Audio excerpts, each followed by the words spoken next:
Pemirsa, berdasarkan Surat Dinas Kesehatan Provinsi Bali, pada hari ini berlangsung vaksinasi tahap 2 dan sesuai jadwal, vaksinasi berlangsung sejak pukul 8 WITA di Rumah Jabatan Gubernur Bali, Gedung Jayasabe, Jalan Surapati nomor 1 Denpasar.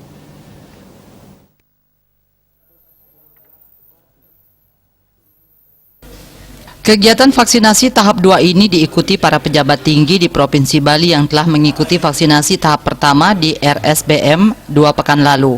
Pejabat itu meliputi Gubernur Bali Wayan Koster, Kapolda Bali Irjen Polisi Putu Jayan Danuputra, Kepala Kejati Bali Erbagtio Rohan, Sekda Bali Dewa Made Indra, Kakesdam 9 Udayana Kolonel CKM Dr. Made Mardike, Kadiskes Provinsi Bali Dr. Ketut Suarjaya, dan sejumlah petinggi lainnya. Sebelumnya, saat pelaksanaan suntikan vaksin pertama, Kadiskes Bali mengatakan melibatkan sebanyak 17 orang termasuk DPD RI Perwakilan Bali yang juga tokoh agama, Ketua Dewan Masjid Indonesia Haji Bambang. Untuk lokasi vaksinasi bisa di vaskes mana saja, tidak harus berbarengan atau tidak ada seremonial.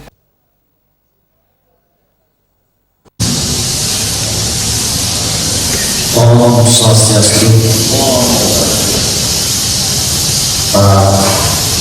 Para kandidat petengah Provinsi Bali yang saya hormati Bapak Ledi, Bapak Bupati Bengkulu, Ketua DPRD Bengkulu, dan juga para kantor petengah Kabupaten Bengkulu. Bapak Ibu sekalian, warga pemilik lahan yang ada di kawasan Desa Gunakse, Tangkes, Jumpai, dan Sampalapur. Pertama, Ijaz mengucapkan terima kasih kita bisa bertemu pagi hari ini dalam rangka pelaksanaan proses pembebasan lahan di kawasan.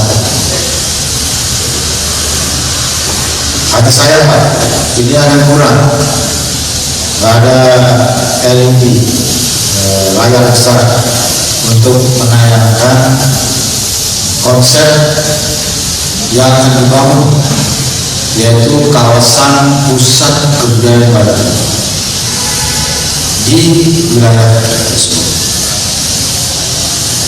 Ini artinya penyelenggara acaranya ini kurang tahap, kurang lengkap, kurang berkualitas cara membaca. Winata dan Yudi Karnaedi, Bali Pos melaporkan.